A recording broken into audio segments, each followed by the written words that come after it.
Hey everyone, welcome back to the channel. In today's video, I will show you how to deploy a GitHub project on Railway step by step.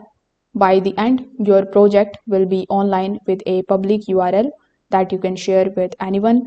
So this works for many projects such as websites, boards, APIs, and even the small applications. So first of all, you need two things ready.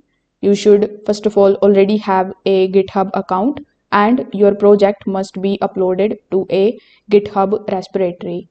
Then you need to make sure that the project has the basic files Railway needs, such as a start command or configuration, depending on the language that you are using. Now you need to come here on railway.com. Over here, click on the option of sign in, or you can also book a demo if you don't have an account here. Afterwards, you need to simply connect your GitHub account with it.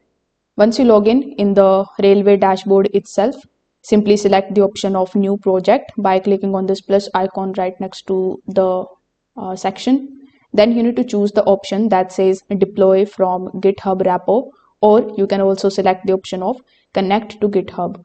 Now Railway will ask for the permissions to access your repositories. You just have to approve it. Then you need to choose the specific GitHub project that you want to deploy. Click it and Railway will automatically detect the type of the project, such as whether it is a Node, Python, or others. It will then start building the project. You will see the logs showing install and build and start steps. Now, if your project need environment variables such as API keys or database URLs, you can open the project settings on Railway. Then you can add them in the variables or environment section before running it. So this is important for boards or the backend applications. So if this video helped you out, make sure that you like this video and subscribe to the channel. Thanks for watching.